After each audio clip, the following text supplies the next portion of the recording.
Des profils hybrides. Sales et tech qui, grâce au no-code, vous permettent d'attaquer le marché plus rapidement. Entrepreneur as a service. Que je peux te dire qu'il y a un dénominateur commun à tous ceux que je vois qui ont réussi, c'est la passion que tu as, vraiment la foi que tu as dans ton projet, la conviction et ta capacité de travail aussi, tu vois, jusqu'où tu crois. Voilà.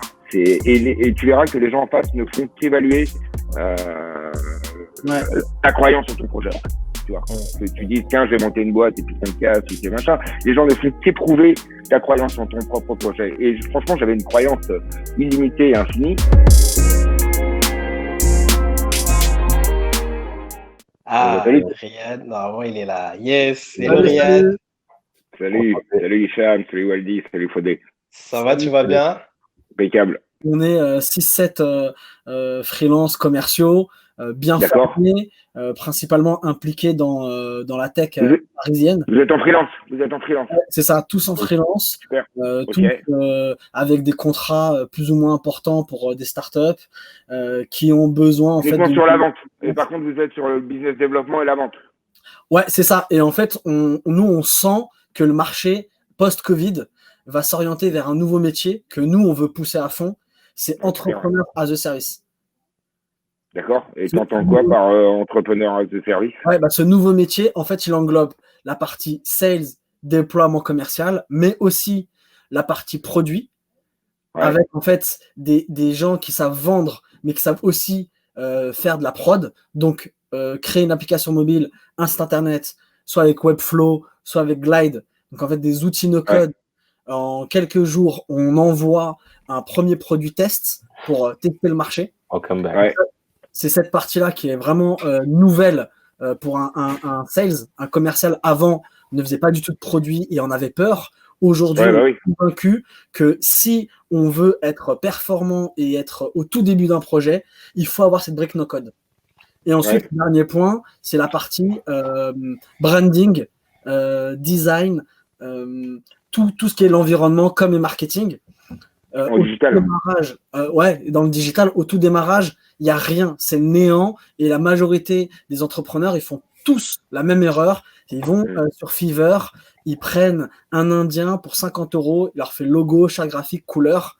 Nous, on est convaincus que la personne qui va faire le branding, la personne qui va faire le produit en no-code et la personne qui va les vendre, en fait, il pourra avoir cette sensibilité de comprendre le secteur, s'imprégner de la culture naissante du projet et se dire ok, moi je peux te proposer un brand book, je peux te déployer pas mal de templates de ce que je sais qui sont les bonnes pratiques sur le branding, sur la com au démarrage. Type de démarrage, quoi, en fait.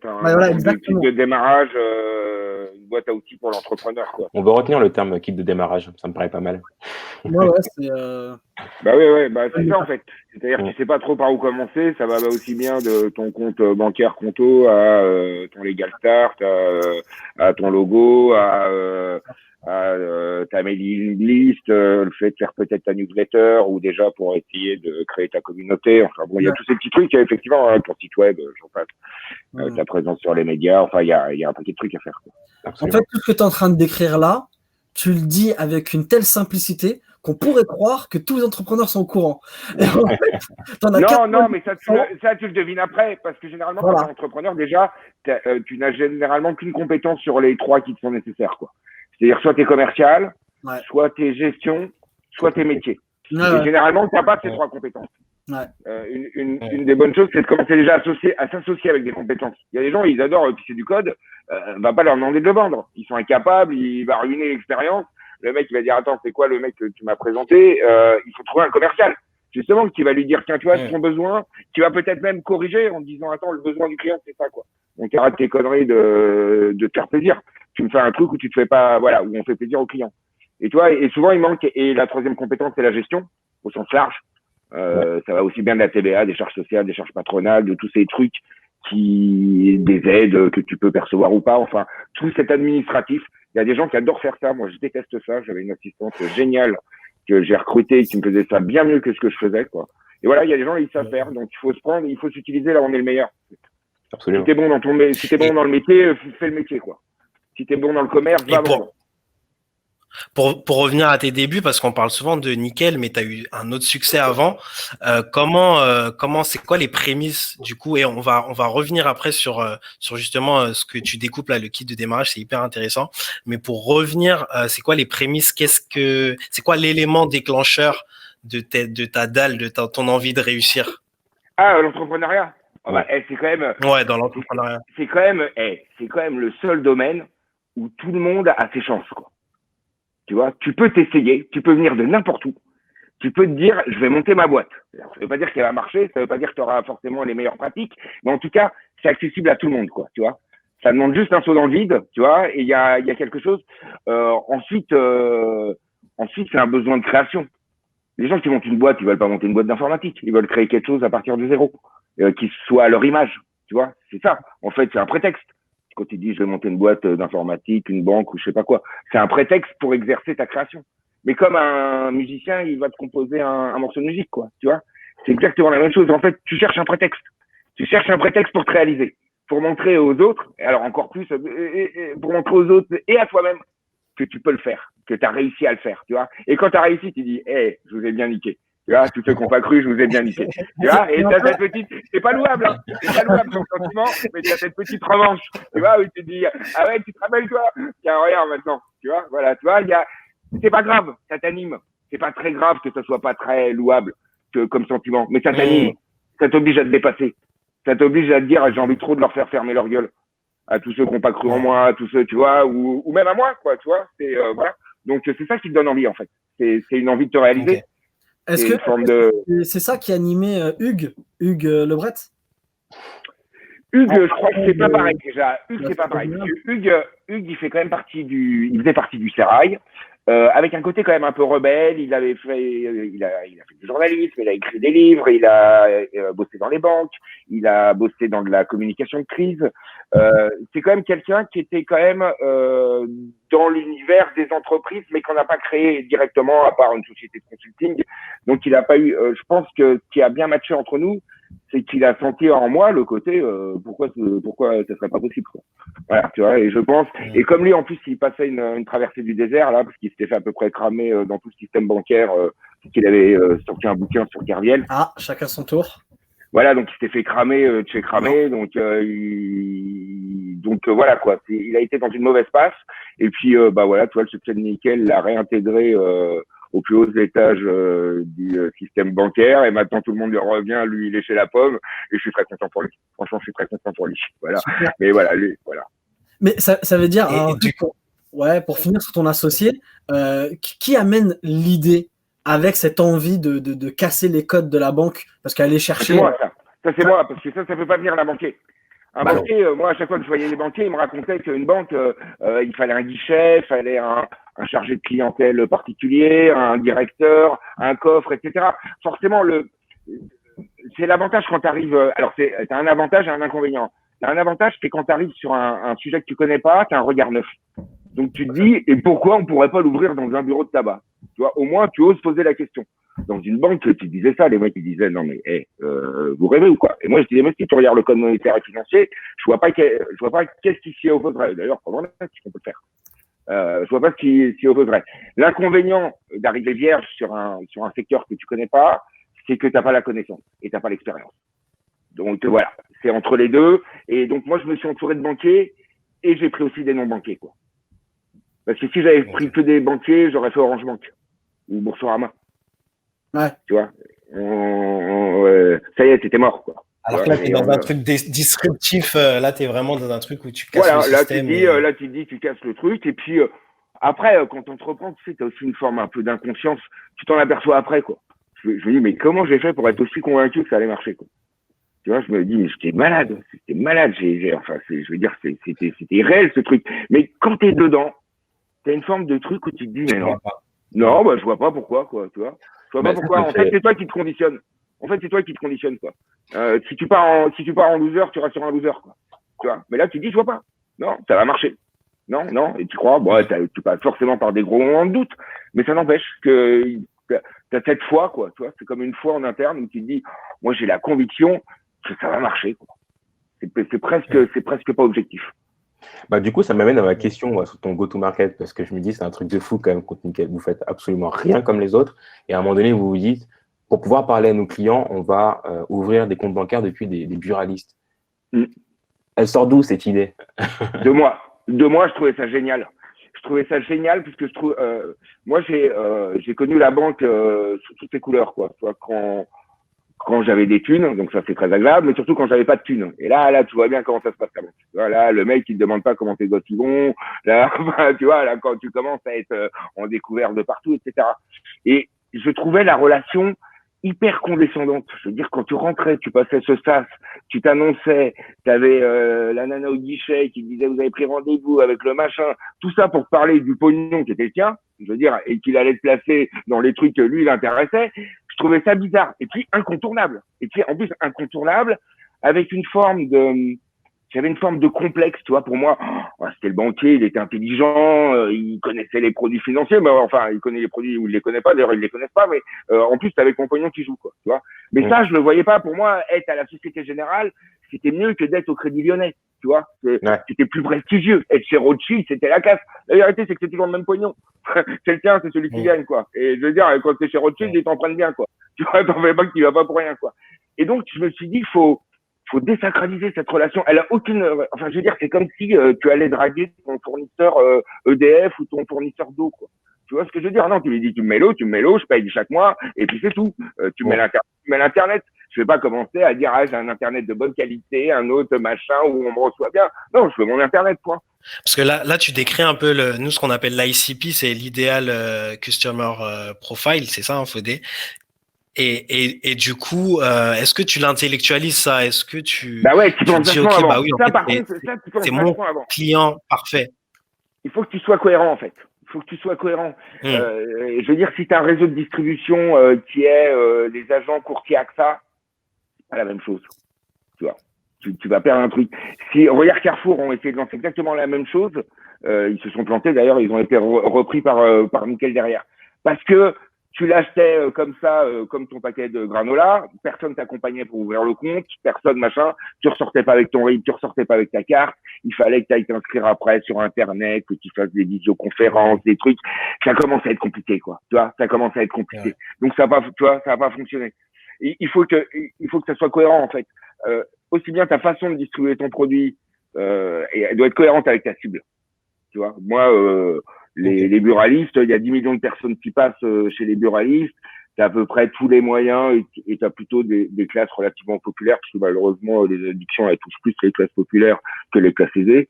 Donc, entre le jeu, les clopes, etc. Voilà, je me suis dit, j'ai ma cible, elle est là. Elle est pas forcément là. En tout cas, j'en ai une partie, au moins une fraction, quoi. Mais tout ça, ça part d'une intuition au départ. Et à quel moment est-ce que toi, tu la confortes, tu la confirmes, cette intuition? Comment tu dis, là, il y a un business? En fait, tu cherches enfin, moi, comment je procède, hein. Moi, je suis un peu dans le jeu des 7 erreurs. C'est-à-dire que j'essaye de me faire mon propre opposant. Je suis mon propre contradicteur. Donc, je me suis dit, attends, Burali, c'est les clopes, tout le monde va me dire truc de cancer, truc de machin, cancer du poumon. Enfin, tu vois, j'ai pensé à toutes ces contradictions, tu vois. Et c'est-à-dire que je les mets, je les évalue, je suis vraiment schizophrène, quoi. C'est-à-dire que je suis et avocat de la défense et avocat de la partie civile, tu vois. Et jusqu'à temps que j'arrive, et moi-même, je me fais challenger. Moi-même, j'aime beaucoup. Souvent, les gens ils disent, moi, je parle pas de mon projet. On ne sait jamais si on me pique l'idée. Oui, ça, je pense que c'est une erreur. Ouais. Enfin, tu vois, une idée, ça vaut rien, quoi. Si le simple fait d'en parler, tu t'en dépossèdes, c'est qu'elle valait pas grand-chose, ton idée. Exactement. Donc, une idée, c'est rien, quoi. Donc, je le challenge. Moi, je le challenge. Tu vois, j'essaye de le challenger de façon la plus discrète possible, mais j'écoute les gens. Je leur en explique, enfin, toi, moi, j'allais au bureau de tabac juste à côté de chez moi, et j'expliquais que j'allais lancer ça, les mecs, toi, je voyais, qui me disaient, ah ouais, ça a l'air bien, ou si c'était convaincu, ou putain, génial, ton truc, c'est quand ça sort, quoi, tu vois. Et là, tu commences, tu vois, tu fais des petits sondages un peu, tu essayes de renouveler tes panels assez régulièrement, tu évites les amis, la famille, parce que soit ils veulent te flinguer, soit ils vont te dire que c'est génial, tu vois, donc c'est l'un ou l'autre, non, mais soit tu vas, mais en tout cas, ça sera pas objectif. Tu prends des gens le plus objectif possible. Tu peux aussi aller voir des gens de métier. J'ai quand même été parler à des banquiers. De toute façon, j'ai été obligé d'avoir un mouvement, donc j'ai été quand même leur expliquer. Voilà, tu vois, tu vas vraiment essayer de le challenger. puis après, tu as une conviction intime, quoi. Comme un juré, quoi, tu vois. Tu te dis, là, je vois, en fait, moi, je me rappelle quand on avait lancé, je crois que j'avais une interview à Libération et j'avais dit au mec, je crois qu'il a RP en headline, là, j'avais dit, je comprendrais pas pourquoi ça marcherait pas. Voilà. Je comprendrais pas pourquoi ça marcherait pas, quoi. Par contre, ça marche pas, j'aurais pas d'autre choix que de comprendre, hein. Là, je vais voir, peut-être je me suis complètement planté, machin, mais en tout cas, voilà, je suis arrivé au point où je me dis, si mes calculs sont justes, ça doit y aller, quoi. Tu vois. Alors, les calculs sont jamais justes, hein. Il n'y a pas beaucoup d'entrepreneurs qui se lancent, qui ont un article dans l'eBay. Ça, pareil, comment est-ce que tu arrives à placer Hugues, ça c'est Hugues. Ça, c'est le côté. Voilà, c'est important de s'associer. Il y a beaucoup de gens, ils veulent monter leur business tout seul. Assez rapidement, tu es débordé. Il y a plein de tâches que tu fais que tu n'aimes pas faire. Tu te concentres pas là où tu es le meilleur. Tu vois, généralement, en fait, faut t'optimiser, faut t'utiliser vraiment comme une ressource, quoi. Et tu dis, voilà, où c'est que je suis bon, moi? Moi, si je suis bon là, c'est là que je dois me mettre et associe-toi. Tu vois, associe-toi. Donc la com, moi, Hugues, quand je l'ai vu, on avait bouffé ensemble. Pourtant, on n'est vraiment pas du tout des mêmes quartiers ni des mêmes sphères sociales, hein. Mais il m'a dit, bah écoute, moi, il me dit qu'est-ce que tu veux de moi. Je lui dis, moi, je veux bien qu'on s'associe et tu me gères le lancement, quoi. Donc tu connais très bien les médias, tu sais comment ça marche, tu me fais ton petit storytelling, voilà, tu sais faire. Moi, je saurais pas, enfin, j'irai mouiller la chemise s'il y a besoin. Mais voilà, je te laisse faire. Tu me dis ce que je dois faire. Point, parce que je fais confiance. Voilà, il gère cette partie com. Il l'a pour le reste super bien géré, quoi. Tu vois, alors que moi, naturellement, j'aurais imaginé, je sais pas, faire de la pub dans le journal local ou acheter des trucs sur Facebook, quoi. Tu vois, des livres sur Facebook. Là, c'était infiniment plus puissant. Ouais. Voilà. Ouais. Alors, juste peut-être une question pour préciser et recadrer. Cette phase de démarrage dont on est en train de parler, qu'on est en 2015. Non, alors attends, on démarre le 11 février 2014. D'accord. Et le projet, il commence 3 ans avant, en 2011. Donc, dès 2011, on commence à dépenser du pognon, quoi. D'accord. Avec Inch'Allah, peut-être ça marchera. Ah ouais. On arrive en 2014, on a cramé 29 millions d'euros. D'accord? Juste pour remettre les trucs. Avec Inch'Allah, ça devrait marcher. Inch'Allah, ça devrait marcher. 29 millions d'euros. Ouais. D'accord. Mais d'ailleurs, là, ça a duré longtemps, tu vois. Parce qu'en fait, quand tu commences une entreprise, le temps que tu bâtisses ton produit, même ton service, c'est un temps de construction, tu vois, que tu dois intégrer. Hein, et ça se fait jamais en un jour. Demain, tu veux produire un CD, et ben il te faudra le temps de faire 10 titres sympas que tu vas revoir. Donc ça va être un travail peut-être d'un an et demi, etc. Donc ça c'est normal ce temps-là. Nous ça a duré vachement longtemps, quoi. Ça a duré 3 ans. Et pendant ces 3 ans, il y a quelques fois où tu sens bien que les mecs ils y croient plus avec toi. Tu vois, ça y est là, ça commence. Tu perds là il y a le doute qui s'instille là, tu vois. Et toi t'es le dernier brin de la corde. Tu vois, c'est le dernier truc qui retient le truc, quoi, en disant non les gars, vous en faites pas, ça va être bon. Cette corde-là, c'est le fil rouge. Alors, et celle-là, c'est l'entrepreneur qui la tient. Ouais, c'est toi. C'est lui le premier de cordée.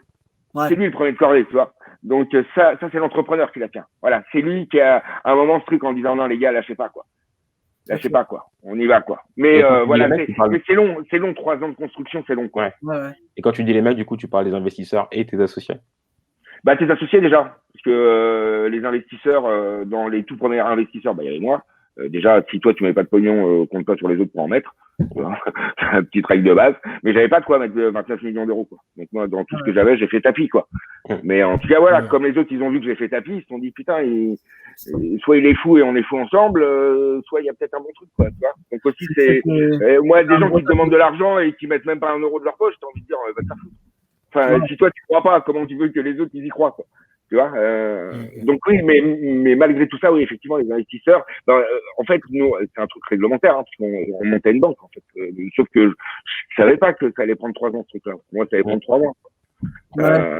Et donc, ça veut dire 2011, tu testes le marché, donc tu discutes avec les buralistes. 2011, on teste le marché, on fait les prototypes techniques, on commence à remplir le dossier d'agrément qui fera 5000 pages à la fin pour se faire valider par les autorités. On fait les levées de fonds parce que pendant ces 3 ans, on consommait du pognon. Donc voilà, moi j'ai pu. C'est des business angels, c'est des gens. Voilà, exactement, ouais. Alors, c'est Friends and Family, là, je veux dire, si ton truc ne marche pas, t'as plus de potes après. Je leur ai tous demandé sur la billet, si mon truc il marche pas, là ça va, j'ai gardé tous mes potes et ma famille, mais là j'avais mis la famille, mes potes, je me suis dit, c'est fini, ça te motive aussi, hein, à dire, j'ai envie qu'ils aient eu raison d'avoir confiance en moi, quoi. Tu vois, ça te motive certainement aussi, quoi. Mais ouais, non, tu as tout le monde et tu peux faire qu'un tour, hein. Enfin, tu vois, tu peux pas les rater. Bah oui, surtout un tour à 29 millions, c'est un gros tour, quoi. Ben voilà, donc bon, on y est arrivé à 29, c'est ça, je crois que le premier compte, c'est ça, il a coûté 29 millions d'euros. Et de 2011 à 2014, est-ce que vous avez travaillé le déploiement commercial pour aller chercher les premiers buralistes? Bah ouais, on a été chercher les buralistes, signer avec la Confédération, commencer à les agréer, enfin bosser, quoi, faire le vrai boulot, quoi. Ça y est, on sortait du PowerPoint. Ouais. Là, il fallait vraiment prendre le bateau, le tabac de la mairie, le café de la poste, enfin, fallait les prendre, quoi, fallait les signer, fallait qu'ils acceptent de le faire. Voilà, donc on allait dans les assemblées générales des buralistes tous les dimanches, j'ai fait le tour de France comme ça, on allait avec avec ton bâton de pèlerin, quoi, et puis tu dis, tu vas vendre ton truc, quoi. Ouais. C'était toi qui avais cette responsabilité un peu d'ouvrir, d'accord. Alors que tu as un profil technique. Ouais, exact. Ben, la technique, je m'en suis... j'ai fait sous-traiter. Hein. J'ai volontairement... Et d'ailleurs, je sais pas si ça n'a pas été une erreur, parce qu'on a eu pas mal de bugs, en fait. Mais j'ai volontairement sous-traité la technique pour justement pas être pris par ça, quoi. Parce que je me disais, dans celui qui vend le mieux le produit, en tout cas auprès des buralistes, c'est moi. Donc, c'est à moi d'y aller, quoi. Alors, c'est assez incroyable ce que tu es en train de dire, parce qu'en 2011, il faut se rappeler à combien tu aurais pu te vendre par jour, hein. Un gars comme toi sur la tech et le développement, en termes de TJM, bon. Ouais, non, bah oui. Tu as switché de profil technique vers de commercial durant 3 ans pour vendre. Et tu as considéré que c'était stratégique. Ben ouais, parce que déjà, on m'avait convaincu, moi, comme j'étais techno, on m'avait convaincu que je ne pourrais jamais être un commercial. Tu sais, c'est comme quand tu es scientifique, tu peux pas être littéraire. Tu vois, il y a une forme de truc, on te met dans une case et toi-même, tu fais. Donc, j'avais fini aussi par me convaincre que j'étais juste incapable de vendre et que j'étais juste bon à pisser des lignes de code, quoi, tu vois. Et puis ensuite, je me suis aperçu que quand j'en parlais de mon produit, ben, les gens, ils adhéraient et je voyais bien que je le passais bien. Et donc, gentiment, je me suis dit, en fait, pourquoi je m'interdis de pas être capable de vendre? Et puis, je te dis, comme on était assez novateur, on était, voilà, c'était à moi d'y aller, moi, et Hugo aussi, hein, d'ailleurs, hein, pour le coup, Hugo aussi. Mais franchement, oui, j'étais vraiment la locomotive, là. Ok. D'où l'importance d'un sales. Là, aujourd'hui, si on était en 2015 et que tu avais besoin d'une équipe commerciale, comment nous, Nice to Meet You Club, on aurait pu justement s'imbriquer dans ce projet-là, automatiser des process pour justement accélérer un peu cet abattage commercial que tu as réalisé toi-même. Non, mais en fait, voilà, mais moi j'étais quand même néanmoins techno. Vous faites ce que j'ai fait. Sauf que moi, je l'ai fait que pour nickel. C'est-à-dire que moi, la techno, je l'ai mis à tous les étages pour automatiser un maximum, pour voilà, digitaliser, tu ouvrais ton compte, c'était scanné, il y avait un OCR, on prenait le nom, le prénom pour pas qu'il y ait à retaper, la date de naissance. On voyait voilà. Ensuite, pour l'enregistrement des buralistes, j'avais mis un système aussi automatisé où je récupérais leurs cabis, leurs trucs, etc. Tu vois, j'avais déjà énormément. Je vendais mon compte 20 balles par an, quoi. Donc, j'avais pas des marges énormes. Donc, j'ai déjà automatisé, quoi. Tu vois, j'ai envie de dire, pour nickel, vous m'auriez proposé le boulot que j'ai dû faire, en fait. Tu vois, pour nickel, dans votre approche de ce que j'en comprends, voilà. Vous auriez fait un peu ce que vous m'auriez donné certainement plus de puissance, parce que vous auriez été plusieurs à m'aider. Voilà, c'est le seul truc, mais on aurait eu la même approche, quoi. Tu vois, je pense que nos approches, elles auraient été juste identiques. D'accord. Et qu'est-ce qui t'a animé sur cette partie commerciale? Comme tu le disais, c'était pas vraiment ton métier, on t'avait convaincu que c'était pas ton métier.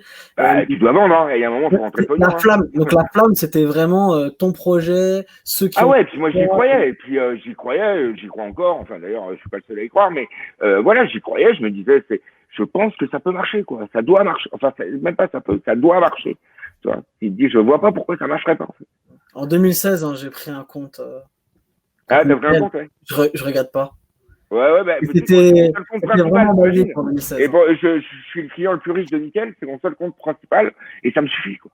Je sais pas un relou qui m'appelle pour me demander ce que je veux faire de mon pognon, et ça me coûte 20 balles par an, quoi. C'est bien essayé, hein, les HSBC, les machins. Déjà, ça me coûte 10 fois plus. Les mecs qui me prennent la tête tous les mois en disant, vous voulez pas placer? Non, je veux pas placer. Non, machin, etc. T'es toujours en train de justifier, quoi. Dès que tu veux faire un virement, c'est pourquoi faire, vous voulez pas faire un petit crédit, vous voulez pas machin, c'est cela. Tu vois, de quoi je me mêle? Non, ça me va très bien. Moi, nickel, ça me va très bien, pour le coup. Et d'ailleurs, pour le coup, ça me met toujours mon compte principal, quoi. Donc, voilà, j'ai pas besoin de crédit, j'ai pas besoin de banquier, quoi. Et tout à l'heure, tu disais que tu étais la dernière corde un peu qui tenait. Quand est-ce que justement tout se rallie et que ça devient intéressant? C'est quoi le tournant? Tu sais, la vie d'un entrepreneur, c'est ça. Hein. Tu peux être content et horrible et au bas du rouleau 4 fois dans la même journée. Tu vois, tu peux être 4 fois content et 4 fois au bout du rouleau. Mais c'est bon, hein. Il y a un côté bon, hein. Mais voilà, c'est les montagnes russes quand t'es entrepreneur. Voilà. Donc, il y a un moment, il y a des bonnes nouvelles. Et puis, tout d'un coup, c'est plus un brin, c'est un deuxième qui revient soudé, un troisième. Et puis ensuite, ça redevient à nouveau solide. Tu vois. Mais bon, c'est normal, hein. C'est humain. Hein. C'est un vrai petit Koh-Lanta, hein, quand t'es entrepreneur. Hein. Tu vois, tu te retrouves à zéro, quoi. T'es à nu. Avec Nickel, tu en as fait 10 des Koh-Lanta d'un coup. Hein. Ouais, non, mais tu te rends pas. Je te dis, heureusement que je me rendais pas compte. Vous êtes une des meilleures réussites françaises des 10 dernières années. Hein. Sans minimiser, je veux dire.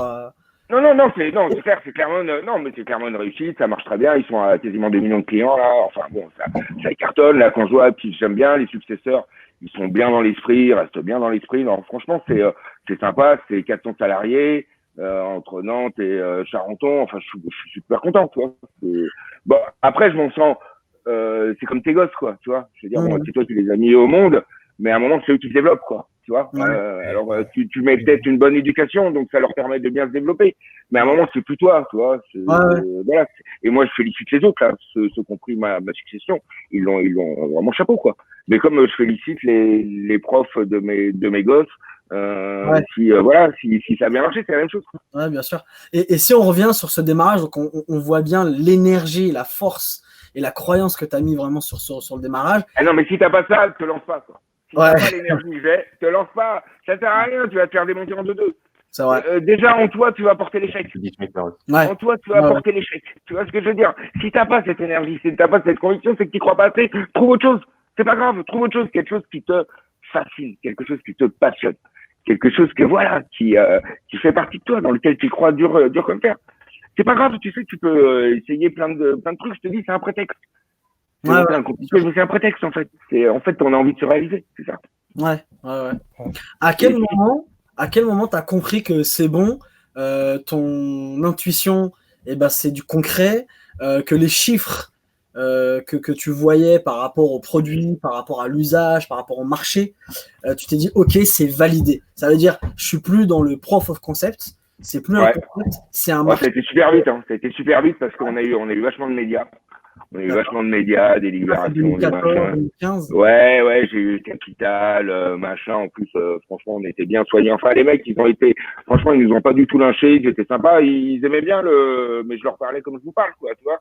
Ils aimaient bien le truc, donc on s'est pas du tout fait saquer, au contraire. En tout cas, c'était. Et du coup, on a eu je sais pas, je crois que la première semaine, on a dû ouvrir 4000 comptes ou quelque chose comme ça.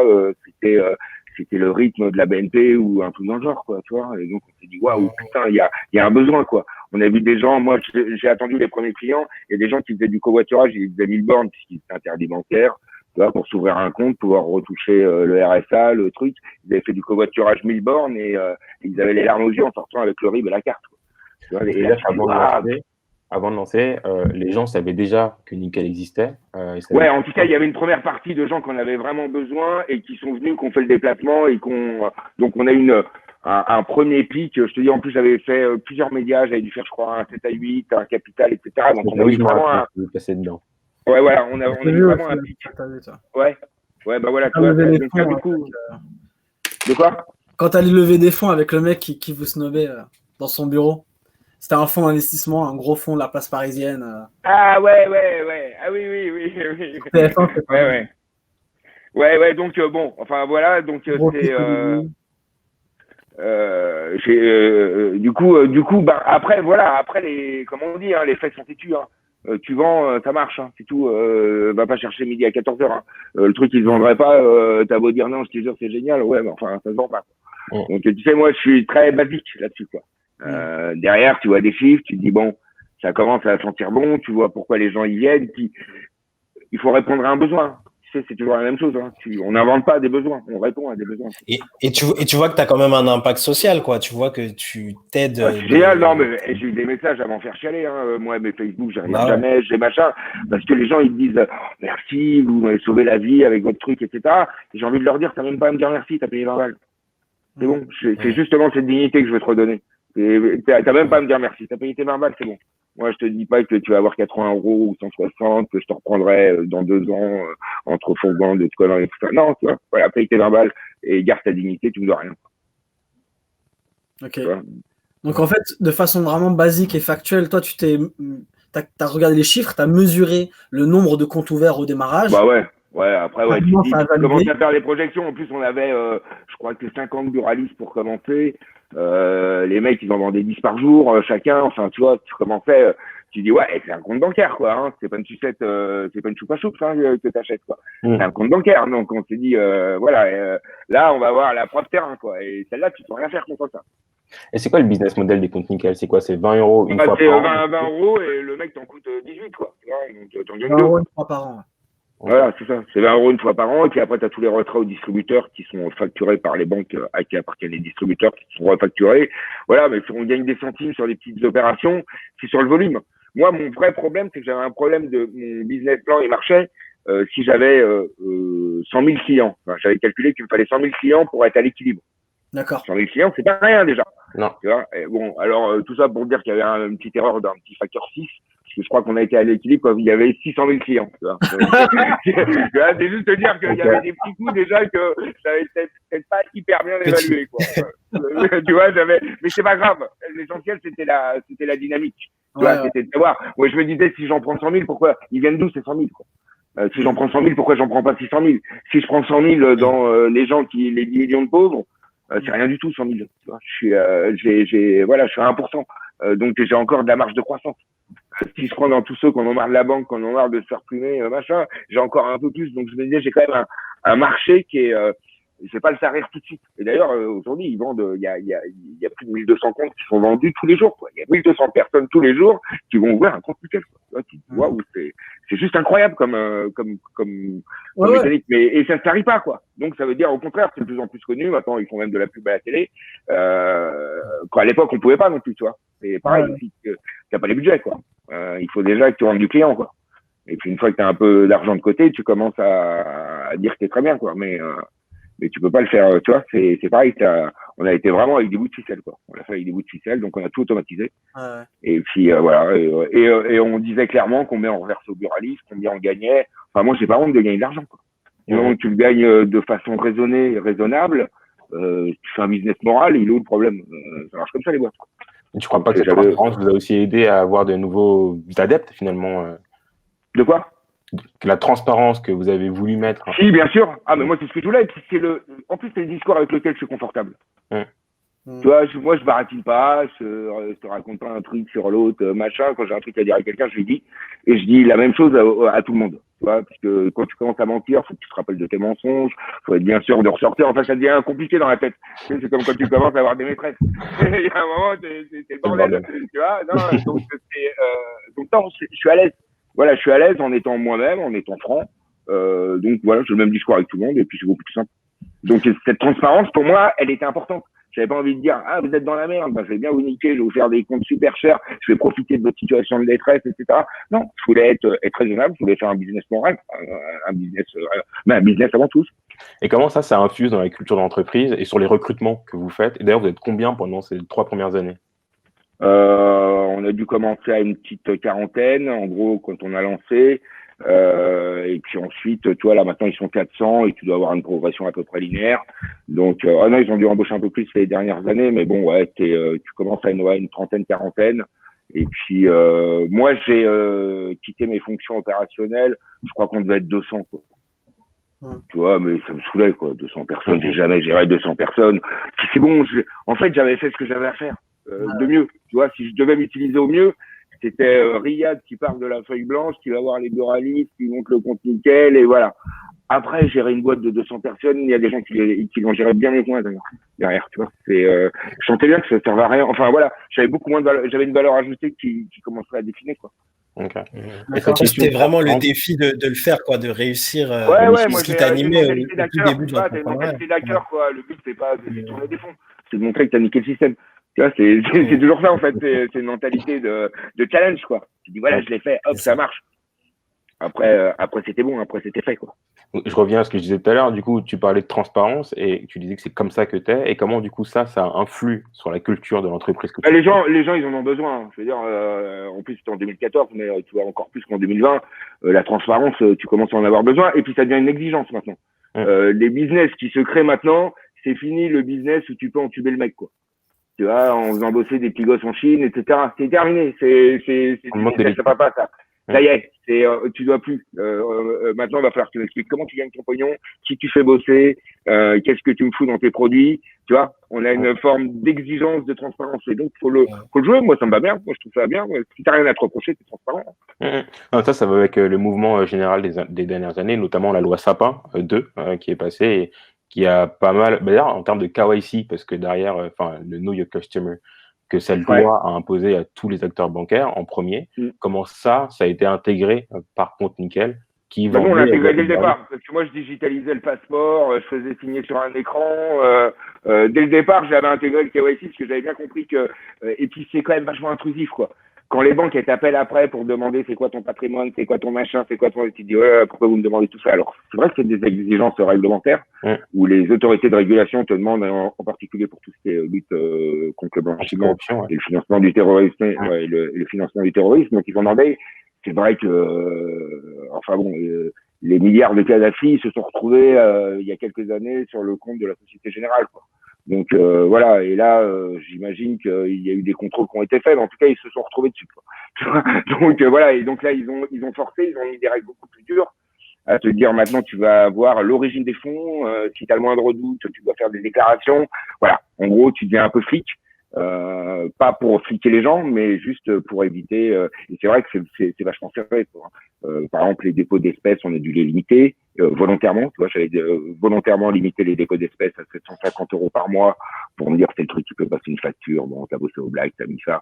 Voilà, mais tu restes dans des volumes quand même relativement faibles, quoi. Tu vois, si tu veux blanchir beaucoup, il faut que t'en aies des comptes nickel. Et puis on avait des algorithmes qui permettaient de voir s'il y avait des comptes fourmis, tu vois, qui rassemblaient vers un autre compte. Donc bon, ça on était. Mais tu vois, tu fais un peu, tu fais des coups franches, quoi, tu vois, comme au tarot, quoi. Tu dis bah ça, tant pis, on va le limiter pour que ça soit pas trop intrusif, pour que ça puisse respecter sa promesse, que c'est utilisable, c'est simple et voilà. Qu'on n'ait pas à prendre la tête à te demander si tu t'y connais en SICAV, si tu t'y connais en FP machin ou tu vois. Je m'étais dit il faut qu'on reste. Mais donc le KYC on l'avait intégré dès le départ. Sur rien que l'ouverture du compte, elle demandait tous les papiers que demandait une banque, sauf qu'on avait déjà ça de façon digitalisée. Et puis une fois que le mec était client, c'était un peu plus facile de pouvoir rentrer en relation avec lui, quoi. C'était beaucoup plus simple. Donc on faisait des KYC qui augmentaient progressivement, quoi. Si on doit revenir 6 ans après, en 2020 aujourd'hui, si tu regardes dans le rétroviseur, quel est l'élément, la secret sauce, vraiment ce qui a fait cette réussite, alors plutôt au démarrage, quand tu parles des 4000 comptes par jour, que tu as automatisé la partie technique, que tu as vraiment... Ça, c'est des moyens, ça. Voilà, c'est ça, exactement. Que tu as fondé commercial. Qu'est-ce qui a fait la différence, à ton avis? Est-ce que c'est le secteur? Est-ce que c'est le timing? Est-ce que c'est les associés? Il y a un peu de tout, et puis tu sais, souvent, on parle de stratégie, quelle était ta stratégie, et souvent, c'est un truc que tu refais à l'envers pour dire que tout ce que tu as pris comme décision, c'était les bonnes, et que tu as bien fait de faire ça. Ouais. J'ai envie de dire, tu es un peu au milieu, soyons clairs, il y a quand même un saut dans le vide, quoi.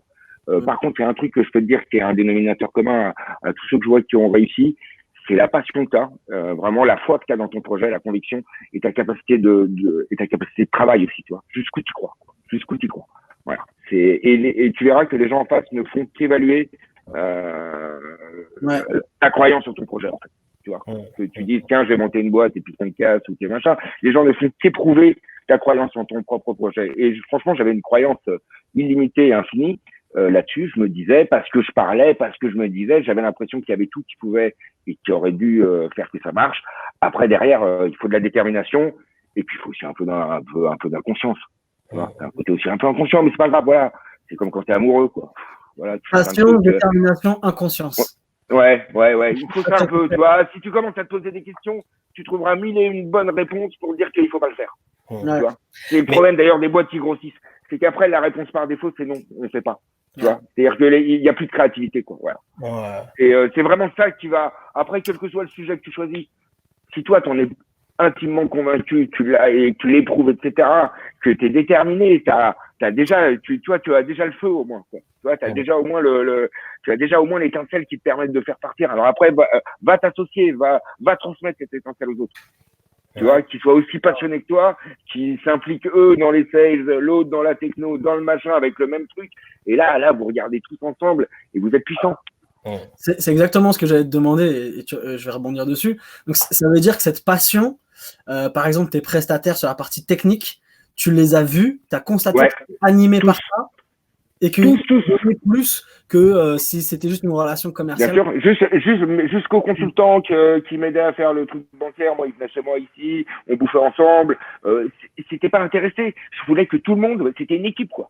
C'était pas genre je vais les manipuler, parce que quand tu manipules les gens, ils le voient, quoi. Faut pas prendre les gens pour des cons, tu vois, même quand ils sont pas, s'ils ont pas bac plus 5, t'en fais pas, ils le voient. Non, voilà, tu disais ça, mais jusqu'à l'avocat qui me suivait, je lui racontais comme je vous le raconte. Enfin voilà, tu vois, voilà, tout le monde était dans le même feu, comme une équipe de foot, quoi. Je veux dire, s'il y en a un qui joue la star, ça va pas marquer beaucoup de buts, hein, tu vois. S'ils bossent pas tous ensemble, c'est la même chose. Tu vois, et moi j'étais un peu cet entraîneur, tu vois, l'entraîneur de l'équipe de foot, quoi. Donc c'est pas celui qui joue au foot, mais c'est celui qui fédère. C'est celui qui fédère.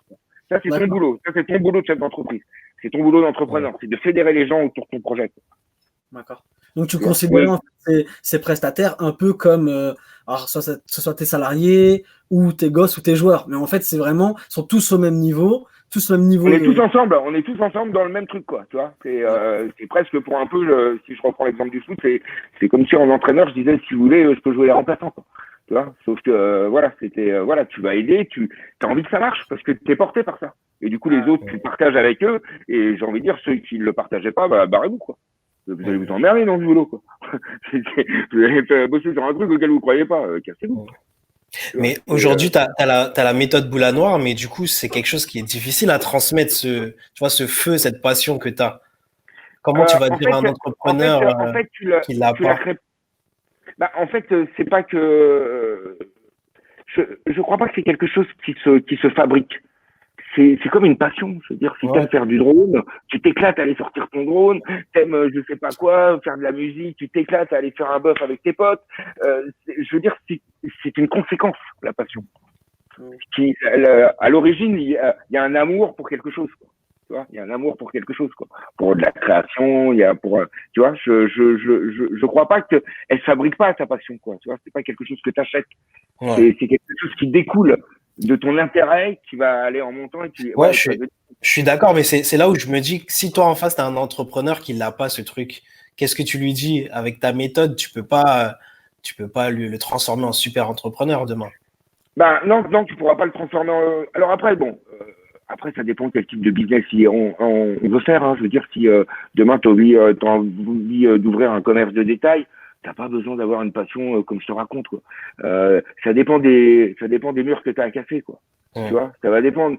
Si demain tu veux ouvrir un kebab, si demain tu veux machin, t'as pas besoin de dire le kebab, j'adore ça, tu te rends pas compte comment c'est toute ma vie, c'est pour ça que je veux ouvrir un bon. Non, tu vois, là c'est mécanique, voilà, c'est mécanique. Il y a énormément de business comme ça qui sont mécaniques parce qu'ils répondent à un besoin. Tu veux ouvrir un magasin de chaussures, tu peux demain l'ouvrir, voilà, je vais te dire regarde bien ton marché, regarde machin, vois tes fournisseurs, regarde tes charges, regarde tes locaux, regarde ton truc. T'as pas besoin de ça non plus pour réussir dans l'entreprise, quoi. Cette passion, elle t'aide à faire des trucs impossibles. Elle t'aide à faire des trucs que les autres, ils disent, il y arrivera jamais, ça marchera jamais. Voilà. Le fameux océan bleu, quoi. Voilà, c'est ça. C'est ce truc, voilà, où tu te dis, elle t'aide à faire des trucs impossibles. Si tu veux faire quelque chose d'impossible, franchement, si t'as pas ça, cherche pas, tu vas t'épuiser avant. C'est super intéressant ce que tu dis parce que finalement, quand on regarde l'exemple que tu donnes, c'est celui qui va ouvrir un kebab. En fait, il attaque un secteur de la restauration. Il va pas forcément innover, mais le besoin est là et on sait que le marché répond. Le kebab a été inventé en 95. Aujourd'hui, en France, c'est culturel. S'il y en a partout, ça marche. Oui, tu te fais chauffeur Uber. Ça marche. Tu es un entrepreneur. Voilà, c'est ça exactement. Mais pour le coup, quand tu ouvres une banque, il y a deux. Enfin, tu n'ouvres pas une banque. Tu ouvres une banque dans des bureaux de tabac pour des mecs qui seraient même interdits SDF. Enfin, là, j'allais chercher ton merde, hein, quand même. J'y allais vraiment, quoi. C'était pas genre, je fais une banque en ligne. Tu vois, je fais une banque en ligne, quoi. Tu vois, là, j'y allais, j'ai quand même, j'ai pas été avec le dos de la cuillère, comme on dit. Franchement, j'y allais un peu fort, quoi. Je te raconte pas ce qu'ils disaient, les banquiers au départ sur nous. Hein. Non, mais ils le disent toujours, je te rassure. Ouais, mais bon, sauf que maintenant, ils ferment leur gueule, quoi. mais pour le coup, si je reprends cet exemple-là, c'est toi qui as ouvert la porte avec Compte Nickel en 2014-2015, est-ce que un Shine, est-ce que un Conto, est-ce que toutes ces banques un peu pour les cols blancs, ils auraient osé pousser la porte et casser ces murs si toi, tu n'avais pas ouvert la voie? Non, sûrement pas. D'ailleurs, parce que Conto, c'est un ancien de Nickel qui a été monté, enfin qui a été bossé. Et moi, je voulais faire le compte pro. Et puis, alors là, c'est le problème, c'est que je commence à avoir beaucoup d'investisseurs. Ça faisait un peu longtemps qu'ils avaient mis leur pognon et qu'ils voulaient bien le récupérer, si possible avec une plus-value d'ailleurs. Ils exigeaient plutôt une plus-value. Et donc, les mecs, ils m'ont dit non, on commence pas à lancer un nouveau produit. On va déjà bien faire travailler celui-là. Donc, du coup, je l'ai pas fait. Voilà. Donc, je vais faire un compte Nickel Pro. Et d'ailleurs, au Conto, c'est sûr qu'après, tu ouvres une brèche. Donc, quand tu ouvres une brèche, tu as vu que ça a marché, tu as vu derrière le nombre de néobanquiers. Mais il y en a trop. Il y en a trop. Ça devient complètement con. Ça y est, ça va se... Tu sais, ça me fait penser aux opérateurs Internet ou mobiles. Tu sais, à un moment où il y avait M6 Mobile, Énergie Mobile, machin, puis à la fin, il n'y a pas de la place pour tout ce monde-là, quoi. Tu vois, il n'y a pas de la place. Donc, tu vas en avoir 2, 3 qui vont être en compétition pour alimenter le marché. Mais c'est comme des fournisseurs d'énergie ou des fournisseurs d'eau. Est-ce que vraiment il y a la place d'avoir là ils le font avec l'électricité là. Enfin, tu as des fournisseurs, tu dois avoir 40 fournisseurs d'énergie en électricité. Il n'y a pas la place pour tout ça, donc tout ça va se reconcentrer à un moment. Tu vois, les gros vont manger les petits, et puis bon, tu vas revenir. Mais comme on a fait avec les opérateurs téléphoniques, tu vois, tu as de la place tout juste pour 3, 4. Il n'y a pas de la place pour un 5e. Tu vois, les mecs qui baissent les marges, ils sont en machin. Tu as des investissements colossaux. Ça vaut plus le coup. Et puis, c'est vrai que faut faire un peu attention parce que moi, c'est un truc dont je me suis aperçu. C'est vraiment un business d'épicier, quoi. C'est-à-dire que tu gagnes des centimes.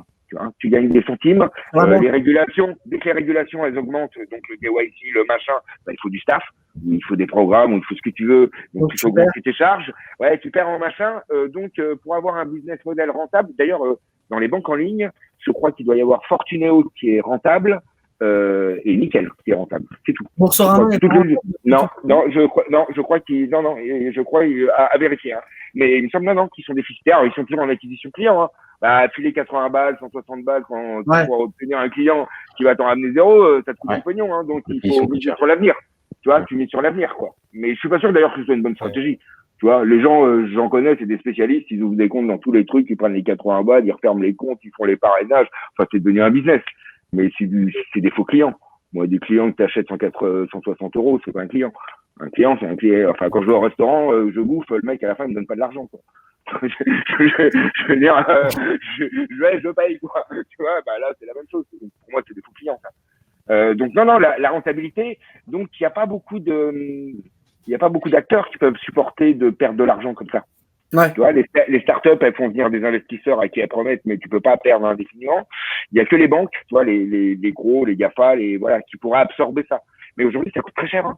Ça coûte de plus en plus cher, en fait. C'est vrai que, à 20 balles, je me rappelle quand j'avais eu Arnaud, là, qui m'avait été mon successeur au niveau de Nickel, là. Il dit, putain, t'es parti vachement bas, quoi. Je dis, ouais, je sais, ouais. Quelque part, le bon prix, il aurait peut-être été à 40 balles, mais je trouvais que ça aurait été dissuasif. 20 balles, on pouvait le tester, quoi. 50 balles, ça commençait à donner un gros billet, quoi. Tu vois, je me disais dans la tête, et puis j'interrogeais les gens. Mais Riyad, tu vois, 10 balles, ça me faisait pas terrible. 20 balles, j'ai 50 balles, c'est trop, quoi. Non, mais Riyad, on parle quand même de 20 euros à l'année. Ouais. Je veux dire, c'est incroyable. Moi, pour le coup, vu que je l'ai pris le compte nickel, je me souviens à quel point j'étais étonné du prix.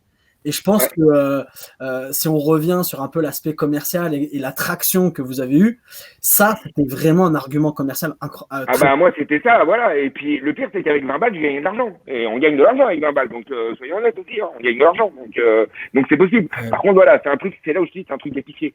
Donc, toutes ces fintech, si aujourd'hui elles, si elles ont pas vraiment de valeur ajoutée, si elles font que du processing, de toute façon, du processing, c'est compliqué le marché. Il est compliqué là le marché. Nous, on a ouvert la brèche, c'était sympa. Après, je suis pas sûr qu'il y ait beaucoup de. Puis en plus, t'as vu, il y a eu pas mal de scandales.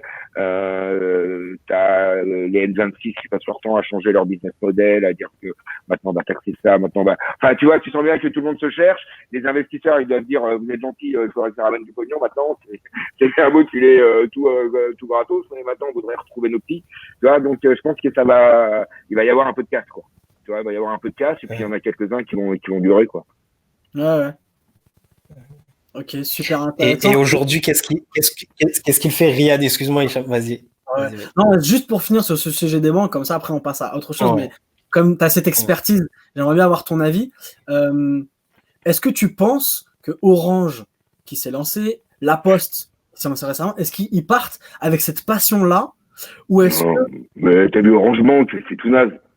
Non mais attends, franchement, non, me parle pas d'Orange Bank, Dans La Poste, alors. Attends, il y a que Stéphane Richard qui a l'impression d'avoir fait une révolution, quoi. Tu vois ce que je veux dire? Alors j'ai vu là, ils ont fait tout un truc parce qu'ils ont fait des cartes phosphorescentes qui se voient dans la nuit. Bon, c'est sympa, mais c'est pas une révolution, quoi. Je veux dire, ils ont été obligés de convertir tous les clients existants, ils les ont forcés à prendre du Orange Bank. Il faut pas que Orange Bank, c'est une énième banque en ligne. D'accord. Je veux dire, c'est une énième banque en ligne. Ils ont mis, ça perd du pognon, en veux-tu, en voilà.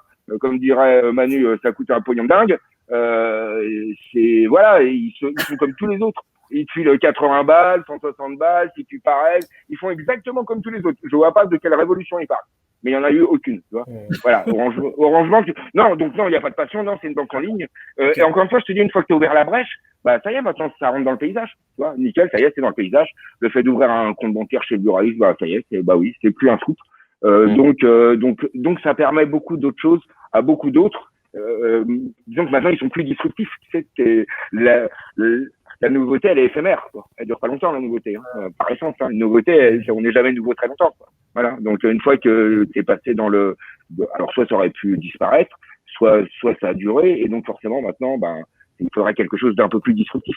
Mais non, t'inquiète, Orange Bank, non, je les sens pas du tout, les mecs de Groupama qui se sont transférés avec le projet, je les sens pas du tout passionnés par une flamme de Orange Bank, ça va être génial. Et d'ailleurs, j'ai pas bien compris leur positionnement, j'ai pas compris ce qu'ils faisaient, quoi. Enfin, je sais pas à qui ça s'adresse, quoi. À part aux clients d'Orange. Leur cible, c'était un peu les jeunes. Mais si on rebondit, est-ce que tu sens la passion chez Shine, qui pour moi, en termes de modèle, ils se sont vraiment rapprochés de vous. Ils se lancent en 2017, ils revendent. Ouais, bien sûr. Non, mais bien sûr. Par contre, il y en a plein, mais même les contos, là, les contos sont vachement bons. Moi, je les professionnels. Je suis super content. Enfin, franchement, je les félicite. Les contos, c'est bien. C'est super. Voilà. Faut avoir de la valeur ajoutée. Si le mec il y met ses tripes, il sortira des beaux trucs, quoi. Si les mecs ils regardent juste leur PNL, s'ils regardent juste leur tableau Excel, ils feront du Orange Bank. Tu vois, c'est-à-dire un truc qui n'apporte rien. Non, mais ça n'apporte juste rien. Au paysage bancaire, ça n'apporte rien. Je veux dire, ça n'a rien apporté, quoi. C'est une imposture, ce truc. Ouais, je voulais pas aller aussi loin, mais je suis d'accord avec toi. Mais non, mais ça n'a rien apporté. Je veux dire, voilà, ça n'a juste rien apporté. Dans les banques en ligne, des gens comme Boursorama, ils ont apporté la banque en ligne. Ouais. Tu vois, c'est eux qui l'ont porté, tu vois. Mais Orange Bank, je vois pas du tout ce que ça a apporté. Ok, super intéressant. Tu voulais rebondir, Valdi, sur... Ouais, moi, je voulais pas clôturer, mais en tout cas, on s'y rapproche, savoir sur quoi tu bosses actuellement. Ouais. Alors là, je travaille sur plusieurs choses. J'ai essayé de m'attaquer je suis en train de m'attaquer au social.